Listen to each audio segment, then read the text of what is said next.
ಬೆಂಗಳೂರು ನಗರದಲ್ಲಿ ನೋಡಬಹುದಾದಂತಹ ತಾಣಗಳು. ಬೆಂಗಳೂರು ಕರ್ನಾಟಕದ ರಾಜ್ಯದ ದೊಡ್ಡ ನಗರ. ಕ್ರಿಸ್ತಶಕ 1537ರಲ್ಲಿ ನಾಡಪ್ರಭು ಕೆಂಪೇಗೌಡರಿಂದ ನಿರ್ಮಾಣವಾಯಿತು.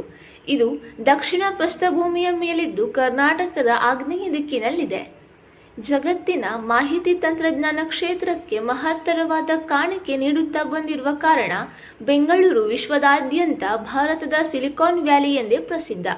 ಲಾಲ್ಬಾಗ್ನಂತಹ ಅತ್ಯಂತ ದೊಡ್ಡ ಉದ್ಯಾನವನಗಳನ್ನು ಹೊಂದಿರುವ ಈ ನಗರವು ಉದ್ಯಾನ ನಗರಿ ಎಂದು ಪ್ರಸಿದ್ಧವಾಗಿದೆ. ರಾಜ್ಯದ ರಾಜಧಾನಿಯಲ್ಲಿ ಒಂದು ದಿನದಲ್ಲಿ ನೋಡಬಹುದಾದಂತಹ ಕೆಲ ತಾಣಗಳ ಬಗ್ಗೆ ಮಾಹಿತಿ ನಾವು ನಿಮಗೆ ನೀಡ್ತೇವೆ. ಮೊದಲನೇದಾಗಿ ಬನ್ನೇರುಘಟ್ಟ. ಬನ್ನೇರುಘಟ್ಟದ ಅರಣ್ಯ ಪ್ರದೇಶದ ಮುಖ್ಯ ಆಕರ್ಷಣೆಯೇ ಅಲ್ಲಿರುವ ಹುಲಿ ಮತ್ತು ಸಿಂಹಗಳು.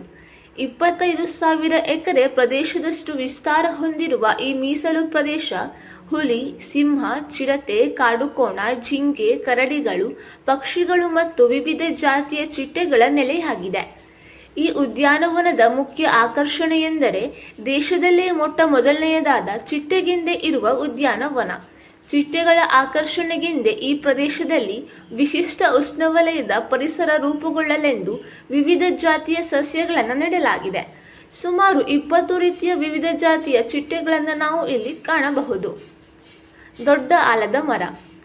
ದೊಡ್ಡ ಆಲದ ಮರ ಬೆಂಗಳೂರಿನಿಂದ 28 ಕಿಲೋಮೀಟರ್ ದೂರವಿರುವ ಬೆಂಗಳೂರು ದಕ್ಷಿಣದ ತಾಲೂಕಿನ ಕೇತೋಹಳ್ಳಿಯಲ್ಲಿ 3 ಎಕರೆಯಲ್ಲಿ ಇಡೀ ಭಾರತದ ಪುರಾತನ ಆಲದ ಮರಗಳಲ್ಲಿ 4ನೇ ಸ್ಥಾನ ಹೊಂದಿರುವ ಪುರಾತನ ಆಲದ ಮರ ಇದೆ. 400 ವರ್ಷಗಳಷ್ಟು ವಯಸ್ಸಾಗಿರುವ ಈ ವಿರಳ ಆಲದ ಮರಕ್ಕೆ ಇಡೀ ಭಾರತದ ಪುರಾತನ ಆಲದ ಮರಗಳಲ್ಲೇ 4ನೇ ಸ್ಥಾನ. ಟಿಪ್ಪು ಸುಲ್ತಾನ್ ಅರಮನೆ. ನವಾಬ್ ಹೈದರ್ ಕಾಲದಲ್ಲಿ ಪ್ರಾರಂಭಗೊಂಡು 1791ರಲ್ಲಿ ಟಿಪ್ಪು ಸುಲ್ತಾನನ ಕಾಲದಲ್ಲಿ ಪೂರ್ಣಗೊಂಡ ಈ ಅರಮನೆ 2 ಅಂತಸ್ತಿನ ಈ ಕಟ್ಟಡವನ್ನು ಸಮಕಾಲೀನ ಇಂಡೋ ಇಸ್ಲಾಮಿಕ್ ಶೈಲಿಯಲ್ಲಿ ನಿರ್ಮಿಸಲಾಗಿದೆ.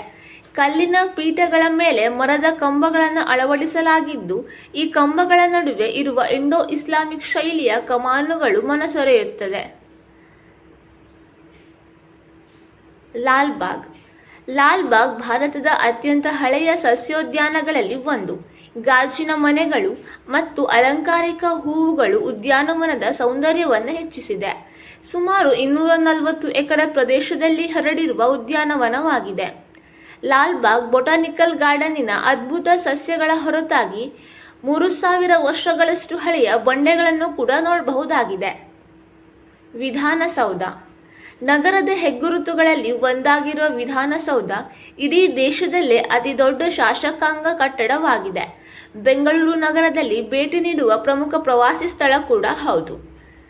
4 ಮಹಡಿಗಳಲ್ಲಿ 4 ವಿಭಿನ್ನ ಪ್ರವೇಶ ದ್ವಾರಗಳನ್ನು ಹೊಂದಿರುವ ಈ ಸುಂದರ ಕಟ್ಟಡ ನವದ್ರಾವಿಡ ಶೈಲಿಯ ವಾಸ್ತುಶಿಲ್ಪವನ್ನು ಹೊಂದಿರುವ ಈ ಕಟ್ಟಡವು ಇಂಡೋ ಸಾರ್ಸೆನಿಕ್ ಮತ್ತು ದ್ರಾವಿಡ ಮತ್ತು ರಾಜಸ್ಥಾನಿ ವಿನ್ಯಾಸಗಳ ಹಲವಾರು ಅಂಶಗಳನ್ನು ಹೊಂದಿದೆ. ಈ ಮಾಹಿತಿ ಇಷ್ಟವಾದಲ್ಲಿ ವಿಡಿಯೋವನ್ನು ಲೈಕ್ ಮಾಡಿ ಮತ್ತು ಶೇರ್ ಮಾಡಿ. ಇನ್ನೂ ಹೆಚ್ಚಿನ ಮಾಹಿತಿಗಾಗಿ ನಮ್ಮ ಕನ್ನಡ ಟ್ರಾವೆಲ್ ವಾಹಿನಿಯ ಚಂದಾದಾರರಾಗಿ.